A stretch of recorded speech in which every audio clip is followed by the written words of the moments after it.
G'day, welcome back to Mods and Movements.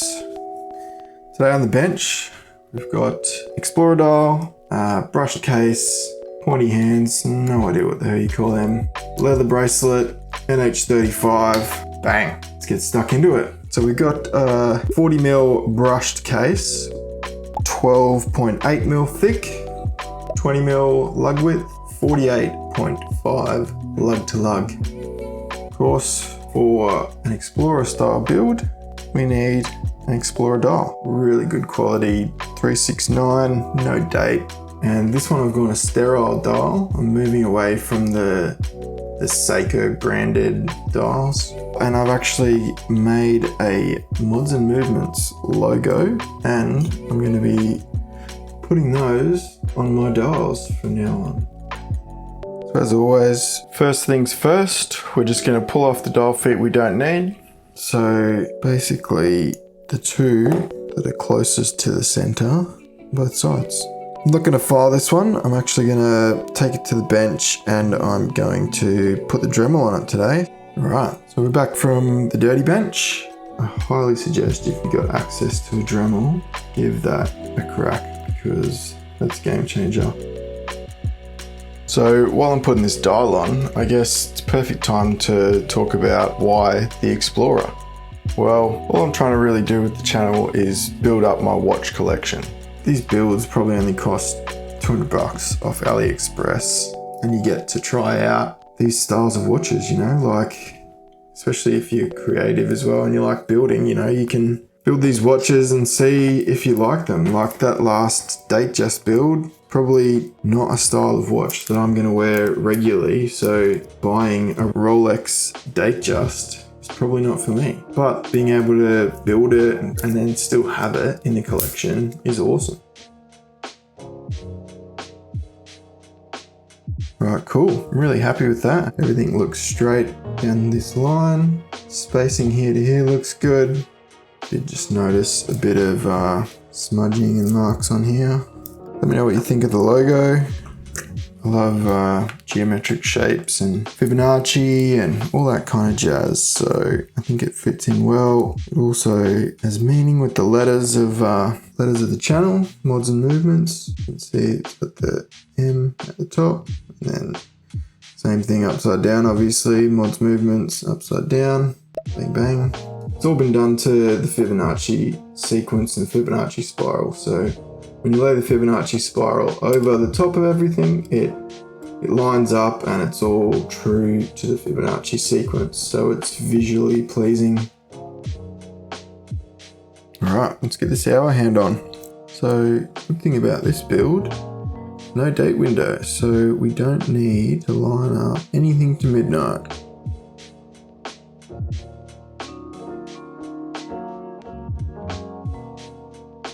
There you go. It's a good way to tell that the logo is straight.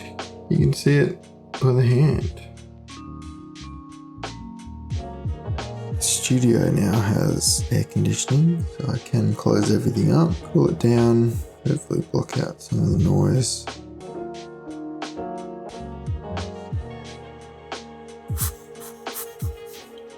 Alright, cool. So let's get this seconds hand on.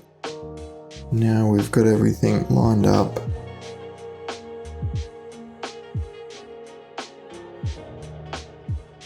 Bada bing, bada boom.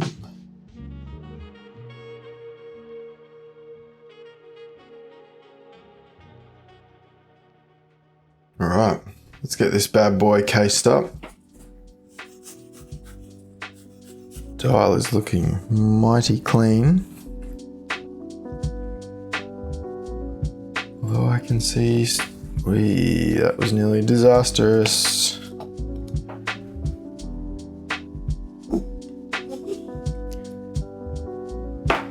I can see stuff on our case.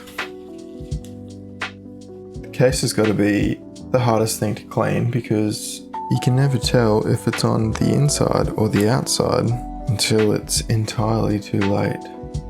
It's looking good.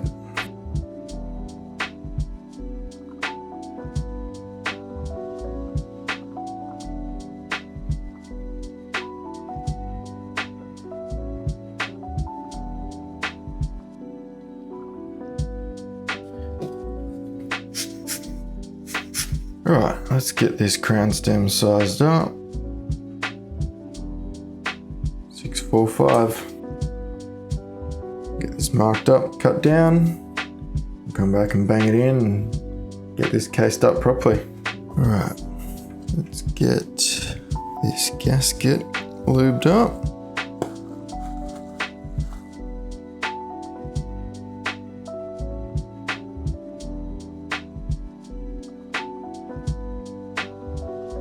There we go. This is the last little clean.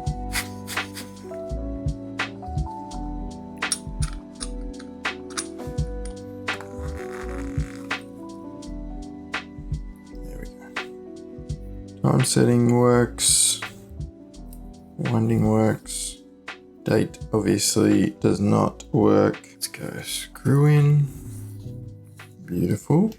Okay, couple of bits just on the top. Alright, so this step's nice and easy for this one. Don't need to size a bracelet, we just quick release him in. Piece of cake, let's get this bad boy on wrist. My first watch on a leather strap, so I've been keen to add. I'm a big fan of leather.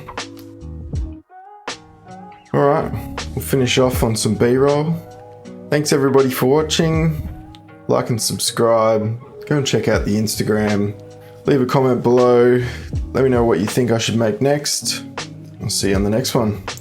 Peace.